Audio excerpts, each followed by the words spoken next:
Kasus yang menyangkut Joko Sugiarto Tjandra alias Joko Chandra mulai memasuki babak baru.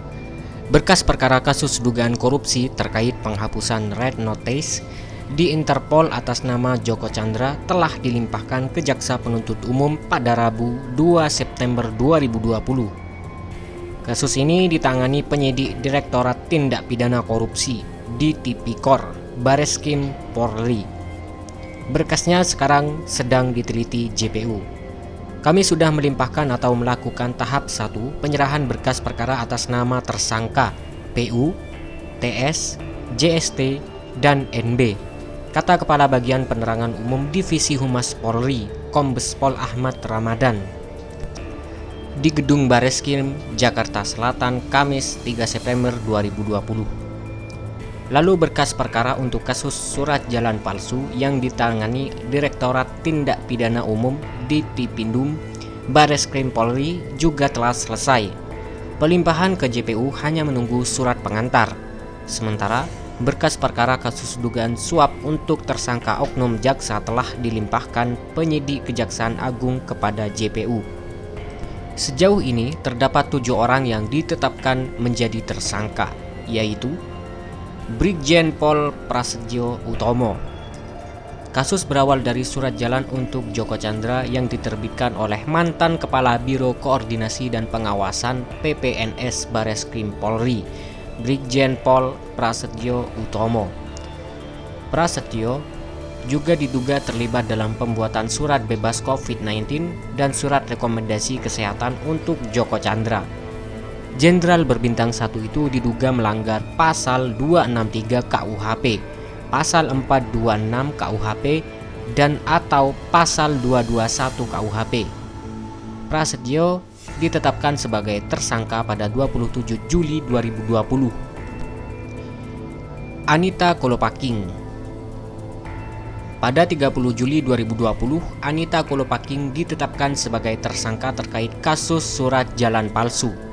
Dia merupakan mantan pengacara Joko Chandra yang mendampingi saat pengajuan permohonan peninjauan kembali ke Pengadilan Negeri Jakarta Selatan Juni silam.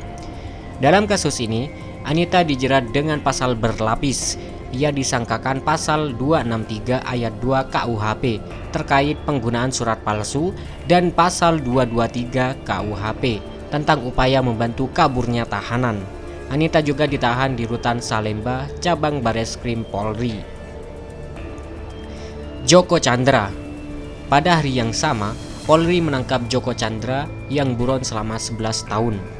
Joko ditangkap di Malaysia dan tiba di Indonesia pada 30 Juli 2020 malam. Setelah tertangkap, ia akhirnya menjalani hukuman 2 tahun penjara dalam kasus pengalihan hak tagih atau Kesi Bank Bali di Lapas Salemba, Jakarta. Bareskrim langsung menetapkan Joko Chandra sebagai tersangka di kasus surat jalan palsu serta perkara Red Notice. Pada perkara Red Notice, Joko diduga menjadi pemberi suap. Ia pun disangkakan pasal 5 ayat 1, pasal 13 UU nomor 20 tahun 2001 tentang pemberantasan tindak pidana korupsi JO pasal 55 KUHP. Tanggal 27 Agustus 2020, Kejagung juga menetapkan Joko Chandra sebagai tersangka kasus dugaan suap kepada Jaksa Pinangki Sirna Malasari. Suap tersebut diduga terkait kepengurusan fatwa di Mahkamah Agung agar Joko Chandra tak dieksekusi di perkara Bank Bali. Tommy Sumardi.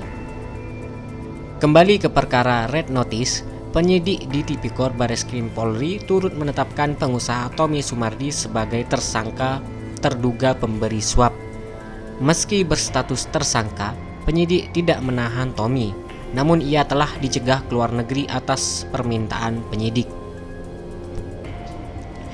Irjen Napoleon Bonaparte. Masih di perkara Red Notice, satu tersangka lain yang telah ditetapkan adalah mantan Kepala Divisi Hubungan Internasional Polri, Irjen Napol Bonaparte. Dalam kasus tersebut, Napoleon diduga sebagai penerima suap. Napoleon melalui kuasa hukumnya, Gunawan Raka, sempat membantah kliennya menerima suap terkait Red Notice Joko Chandra. Napoleon Bonaparte tidak pernah menerima uang atau barang sebagaimana yang selama ini diberitakan, baik itu dari Tommy Sumardi, baik itu dari Brigjen Prasetyo Utomo, ataupun dari Joko Chandra, apalagi dari pihak lainnya, kata Gunawan Kamis 27 Agustus 2020 malam. Jaksa Pinangki. Tak hanya jenderal polisi, jaksa pun ikut terseret dalam polemik Joko Chandra. Jaksa yang menjadi tersangka bernama Pinangki Sirna Malasari, mantan Kepala Sub Bagian Pemantauan dan Evaluasi 2 pada Biro Perencanaan Jaksa Agung Muda Pembinaan tersebut diduga menerima suap dari Joko Chandra terkait kepengurusan fatwa di MA. Namun Kejagung menemukan bahwa permohonan fatwa tersebut tidak berhasil. Pinangki diduga menerima uang suap sebesar $500.000 Amerika Serikat atau jika dirupiahkan sebesar 7,4 miliar rupiah. Andi Irfan Jaya. Deretan tersangka pada kasus yang ditangani Kejagung bertambah pada Rabu 2 September 2020. Tersangka baru itu adalah seorang pengusaha sekaligus politikus Nasdem bernama Andi Irfan Jaya yang disebut-sebut sebagai teman dekat Pinangki. Imbas terseret kasus ini, Andi dipecat dari Partai Nasdem.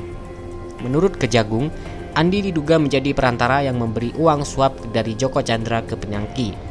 Kejagung menduga Andi melakukan pemufakatan jahat dengan Pinangki dan Joko Chandra dalam kepengurusan fatwa di MA.